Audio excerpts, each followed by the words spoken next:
to.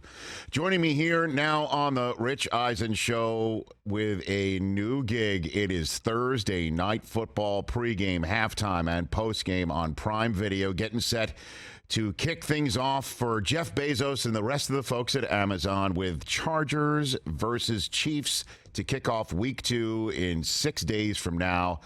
The man, the myth, the legend, Richard Sherman on the Mercedes-Benz Vans phone line on the Rich Eisen Show. How you doing, Richard? I'm doing fantastic, man. I'm another day, another beautiful opportunity. How are you? I'm doing great. Congrats on this gig. I'm so happy for you. You are so made for this. You are so ready for it. And I can't wait to watch you and the rest of the crew have at it in Kansas City. That is such a big game, which we'll get to in a minute. But I would be remiss if I just didn't give you the floor and ask you what your takeaway from the Bills' beatdown of the Rams to kick the season off. What is that takeaway, Richard? I thought early on, the Rams defense played well. I thought they created turnovers. Nick Scott was all over the place. Bobby Wagner had a sack. Freaking Aaron Donald had sacks. Like, they were making plays. Troy Hill with an interception. But I thought they just got worn down. I didn't think the offense gave them enough throughout the game. I don't think that offensive line is gonna stand up. I think they're gonna have to make an adjustment and bring somebody else in. I was jokingly saying they're gonna call Witt, but it's not as much of a joke as people think it is. Noteboom looked a little overwhelmed at times, and he's gonna have a lot to deal with this season. Yeah, it was a very difficult night for Stafford. The offensive line allowed 15 hits on their quarterback, 7 sacks. And as I mentioned to start the program, all 22 Twitter remarked that there was no blitzing by the Bills. They just went and rushed him, and they got to him, and they hit him.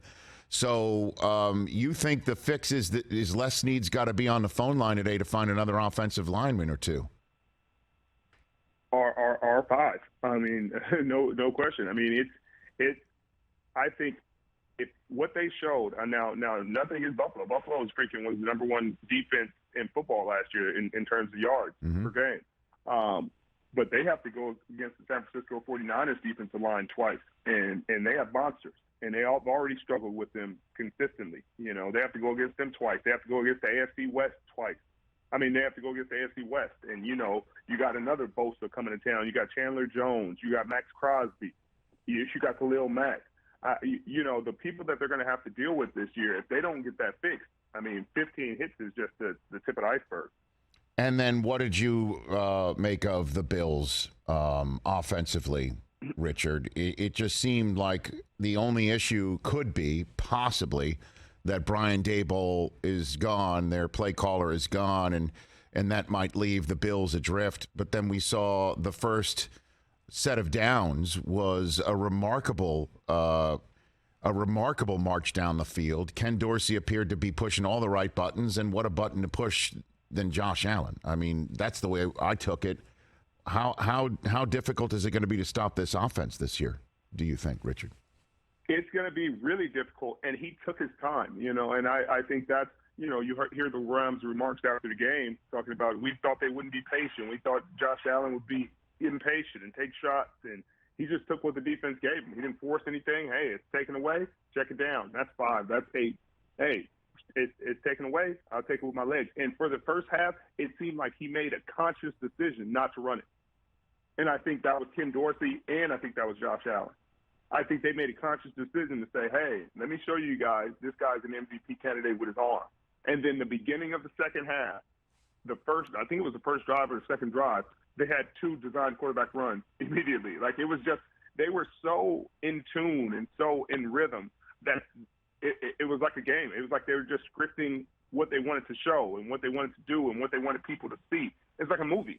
And if you're doing that in a game against the defending Super Bowl champs, like, oh, my goodness, this is going to be a fun season for them. 5-time All-Pro cornerback and Super Bowl champion and Prime Video's Thursday Night Footballs, Richard Sherman here on the Rich Eisen Show. So run down for me the team that can beat the Bills in the AFC. Is it the team that you're going to go see host the kickoff of Prime Video's Thursday Night Football and the Chiefs, because they have knocked the Bills off twice? Could it be the Bengals? Anyone else in the AFC West or anyone else that I'm missing? Walk me through that, Richard Sherman.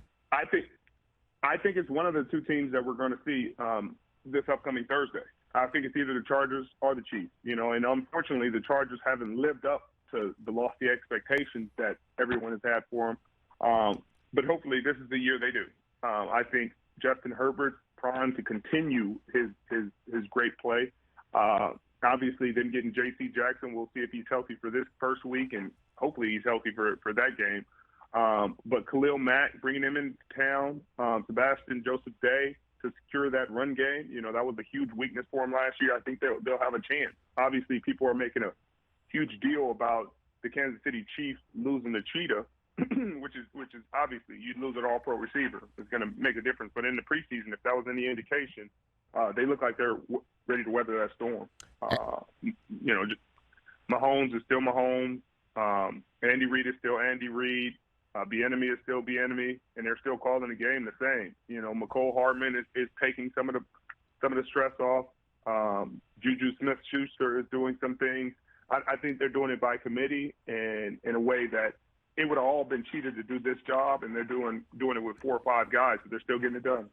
All right, Richard Sherman, I want to ask you some of the burning questions going around the National Football League and get your 2 cents on it. And you have some unique insight on many of them, starting with Lamar Jackson representing himself in Baltimore. Today is deadline day that he set for his new contract, and if he doesn't get it, he will place things aside. And the conversation that has been going on is the reason why it has not been done is partially because Lamar is representing himself and needs to get representation to bring this thing home. What do you say about that, having somebody who has represented himself before? I'd say that's cowardice and comfort from GMs. GMs never want to have uncomfortable conversations. And so, the relationships that GMs have with agents, they can go have drinks, they can go meet at a bar, they can meet at the combine, they can have these buddy conversations. They can say things, both sides. The agent is part of it too, is complicit. They can say things to each other that they never say in front of the player, either side. And when it's the player representing themselves, they can't. You can't say those things. You can't disrespect him. You can't say, hey, this guy, he's really terrible. He doesn't deserve this. He's not worth this, and we'll do this. You got to talk to him with a certain amount of respect and regard. And I think Lamar is just taking his life in his own hands, and as he should. Like, you have quarterback Kyler Murray just got $230 million. Like, okay, cool. That's the floor, because Kyler Murray has not done anywhere near as much in this league as Lamar Jackson. Lamar Jackson has an MVP to his name. And so people saying, oh, him representing himself is just a way for them to try to buffer and push players away from doing their own deals. Because at the end of the day, the parameters of the deal are the parameters of the deal. The understanding of what his floor should look like is concrete. Like, it's understood. And so it's going to be unfortunate, if Baltimore allows that to be the reason they don't sign him, because I think this deadline means he walks after the season. They can franchise tag him, but it'd be tough. Well, he is going to be franchise tagged. As a matter of fact, that announcement has come already through the Twitter account of Adam Schefter and others that he's going to play on the franchise tag, and he has turned down the offers. And so the conversation is going to be this, is that Lamar represented himself, and if he did not represent himself, he would be signed, sealed, and delivered. And you call that cowardice? That's what that says more about the GMs and the cowardice of the GMs than it does about Lamar Jackson. Like, hey, a guy got a $230 million deal fully guaranteed, and he has no MVPs to his name. He's a great player. And if he's asking for that same deal, you're telling me an agent would have got it? He didn't get it for Kyler Murray. He didn't get it for Russell Wilson. Like, just because you have an agent doesn't mean you're going to get a good deal or a great deal. And just because you don't have an agent doesn't mean you're not. So it's just another excuse for people to make. The guy should get the money he deserves. He's an MVP of this league, and he's the MVP within his rookie contract, which is incredible. Thursday Night Football, Prime Video's Richard Sherman here on the Rich Eisen Show. And then 2 other burning questions involving your former teams. First up, let's talk the 49ers. with Jimmy Garoppolo being retained to back up the guy who has supplanted him for a team that he has taken to a Super Bowl, or is quarterback of that Super Bowl team, and then almost was the quarterback of that Super Bowl team last year that could have been. Niners say it's workable, as does Jimmy G and Lance. What do you say with knowledge of that locker room and organization, Richard Sherman? Workable? I think it's a fantastic move, and obviously you hear everything. I hate the anonymous sources, and that's the like torment of this industry, because I can literally make up anything and say, hey, a source told me such and such and such and such. I don't have to defend it. I don't have to prove I don't have to prove anything. I can just make it up and call it fact. And I've been in that locker room, and I know Jimmy. I don't know Trey as well, so I can't speak to him, but I know who Jimmy is, and I know how the locker room sees him, and I know the respect level that they have for him. And I know the respect level that Kyle has for him. And there couldn't have been a better situation for him to be in under these circumstances. You know, he's still healing up from the arm. If he went to another team, call it Cleveland or Seattle, and had to learn the system out during the first week of the season and struggles, who knows how well he would have played, because you got to learn the playbook, you got to learn the teammates, you got to learn the timing, et cetera, et cetera. He'd be setting himself up for a tough offseason next season, and potentially losing money. And then in this situation, at worst, he sits behind them, and, they have a competitive team. If Trey struggles supremely bad, I think Kyle would take a shot at, hey, putting Jimmy in and saying, hey, do it again.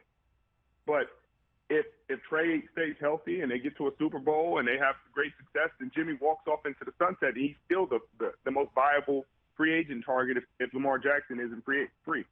So I think it puts him in a great situation. It allows his arm to heal up, allows him to be healthy and ready to go next season for whoever he plays for and get himself another big deal.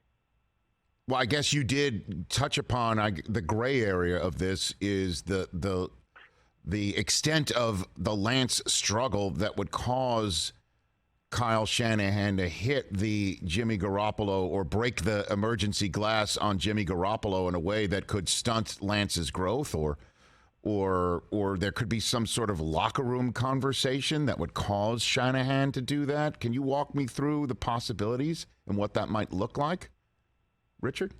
I mean, it'd have to be something nuclear. And that locker room that's not one of those conversations where I would ever have that locker room would ever get to the point where they're having conversations that affect Kyle Shanahan's decision making. And that is a high character locker room and high character individuals. And Jimmy Garoppolo is a high character individual. He showed that throughout this entire process. He didn't say a word. He went about his business. He let the rumors swirl. He let people speculate. He just did his work, did whatever he has to do. Hey, they're going to trade me. Hey, I'm going to get my work off to the side. Not going to distract the team because I care about my teammates. And so I think it'd have to be something. It'd have to be a catastrophic collapse. It'd have to be really, really, really awful. I mean, it'd have to be 10 interceptions in 2 weeks. Kind of ordeal, I think, for him to really make that kind of decision. And I just don't foresee that happening. I just don't foresee that. You keep a nuclear option, you keep nuclear plans and emergency situations, for those kind of days. But I just don't foresee that happening. And they have too many weapons on offense. Kyle's too creative. Last one for you, Richard Sherman, is your former teammate, Russell Wilson, now in Denver. And he confirmed yesterday to ESPN that the team in Seattle did, in fact, try to trade him at the 2018 draft for the first overall selection to Cleveland. And so I guess the question I have for you is, what gives? What was the relationship between Seattle, Carroll, and Russell Wilson, or in any way, shape, or form that has been bubbling beneath the surface for, like 5 years, it seems, Richard? I have no idea, honestly. I don't have a ton of information about their relationship after I left because I was gone. For those 5 years that it was bubbling, I was gone. I was in San Francisco and then in Tampa. But while I was there, the relationship was fantastic. And Pete made sure of that. Pete went out of his way to make sure that Russell was comfortable in every situation and that the team made a way to make him comfortable. And so I think that's a little bit extra. You know, maybe they saw the writing on the wall just like everybody else. Like they had gotten rid of me, they have gotten rid of Earl, they had gotten rid of a lot of the foundational pieces to that organization. So to think he was going to get traded after that when they had already gotten rid of a lot of the foundational pieces isn't that far-fetched. They had already, you know, they have to go in rebuilding mode at some point. So you got rid of one of the best defenses and all the All-Pros and future Hall of Famers. And if they would have got rid of him, it would have just been cleaning house and allowing them to start new. So I don't look too much into that. I believe it. I believe they had interest in Patrick Mahomes in that draft, and I mean it's all true. Wow, Richard Sherman here on the Rich Eisen Show, and we will see you, Richard. Thanks for the call. Greatly appreciate it. On Thursday night next week on Prime Video when the Chargers face the Kansas City Chiefs. And the Chiefs are at Arizona this weekend, and the Chargers are next up. Right? They're probably taking the Rams logos up in the Rams house right now and putting the lightning bolts down on the field because the Chargers host the Raiders. And then the Chargers host the Raiders and turn around and play the Chiefs, and the Chiefs go to Arizona and turn around and come home and host the Chargers. What a big, short week turnaround for both right there. I mean, absolutely huge.